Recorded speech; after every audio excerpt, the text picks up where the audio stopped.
How you guys doing? My name's Matt Balducci and welcome to Slight Edge Book Reviews. And I'm super excited today, guys, to cover the book we're going to be going over. But before we get into the summary of that book, I want to explain what the goal of this portion of my channel is, which is to, number one, get more people out there to read. And the reason for that is when I was in high school, I did not read much. I actually hated reading. And if someone said, hey, Matt, read a book, I laughed at them. Okay, and now I cannot stop reading. And again, guys, here's the deal with my channel, which is the number 2 goal, is I'm going to be putting out one summary a week over the course of 2018. This is actually book number 3. So if you have not seen my book 1 and book 2, they are The Power of Habit by Charles Duhigg and Relentless by Tim Grover. So I recommend check those out and go pick those books up as well. So but what I want to do, guys, is this. We're going to dive into the book today that I'm going to cover. And before I do that, I want to give you just a quick overview. So this book is amazing. I can literally make a video per chapter, if not more. And I'm sure the guy who wrote it, Stephen Covey, has been teaching for years all his 7 habits of highly effective people. And that's the book, guys, we're going to be covering. The 7 Habits of Highly Effective People by Stephen Covey.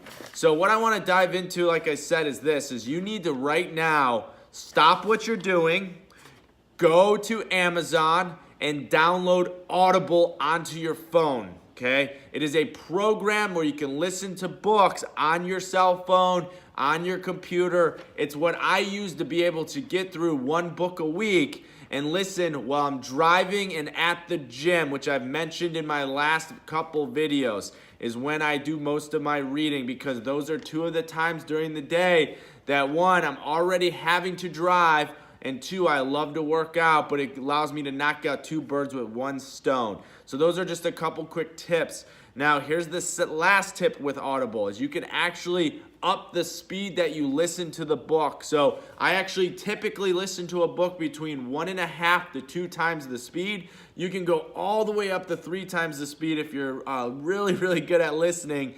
But right now I'm not at that point, and maybe by mid-year I will be. But with this book, I was able to listen to it at 2 times the speed. And the best part is Stephen Covey is actually the person who is doing the narrating in the book. So what I want to do, guys, is this, okay? Is I want to cover 3 of the chapters. So there's 7 habits. I can't cover them all in this video. So I'm going to cover 3. And these are the 3 that I really got the most from personally. And also, so when I look back on these videos, I can remember exactly what I took away from this book. Now, again, I highly recommend pick up the book yourself, go listen to it on Audible, read it, etc. and so forth. So let's start. So the first chapter I want to cover is the time management matrix. It's one of his biggest concepts in the book, and I've actually been using this for the last 10 years of my life. I've actually got this taught to me from one of my business partners, actually, when I was 19 years old, and I didn't really know who wrote this or who created it. I actually thought he did, and what I discovered is it's actually from this book. And the biggest thing with the time management matrix is, 1, is I would go Google it. I'll put a link below so you guys can see it. I'll even put a quick time management matrix right here on the screen. So what the time management matrix explains, and what Stephen explains, is that most people do not understand time management at all.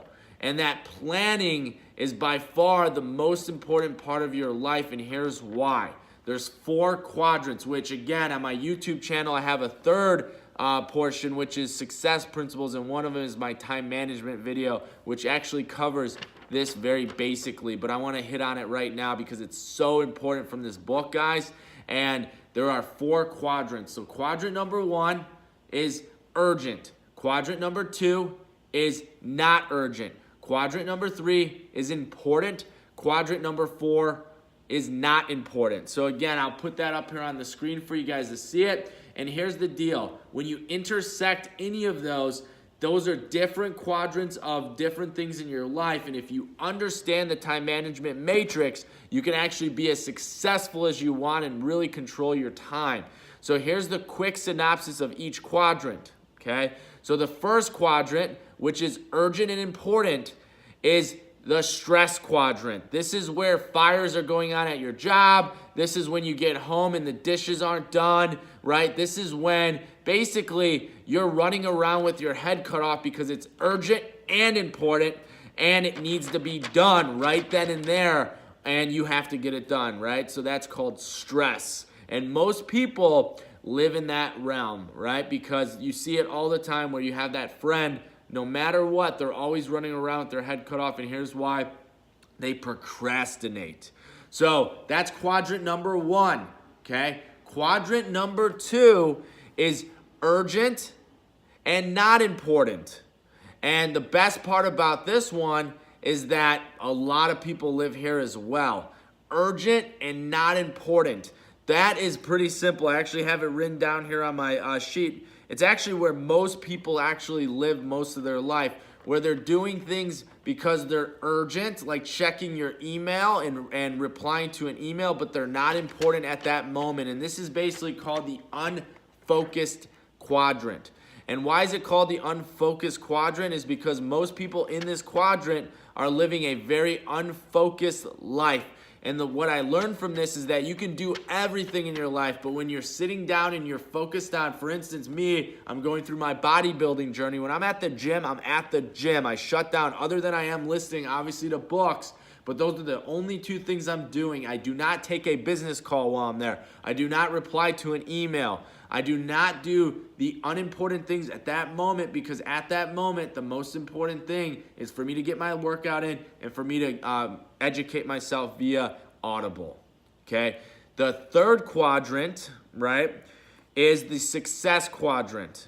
This is my favorite quadrant. This is where everyone who's successful lives. It's the not urgent and important quadrant, right? As you hear it when I say it out loud, not urgent and important. That means it's important. So I use a lot of college student examples because I work with college students. So what that looks like for them is they have an exam coming up, and obviously that's important. But if they study 2 weeks in advance, it's not urgent, so they can actually study every single day and do really well on that exam. You can look at that as at your career, at your job or your business, where you have a project or a proposal that needs to be done, and you wait till the last minute to put it together. You're living in the urgent and important. But if you can actually prepare ahead of time, what's going to happen is you're actually going to be in the success quadrant here, which is awesome. And then the last quadrant, which I hope none of you guys are out there living in, but a lot of people do, is the not important and not urgent quadrant. And this is called the wasted time quadrant. Now, all of us live in that quadrant at some point, and I do as well throughout the week, where there's some times where I'm just sitting on the couch watching Netflix, okay? But the more hours you spend there, guys, the more you're just wasting your life away. You're wasting your time.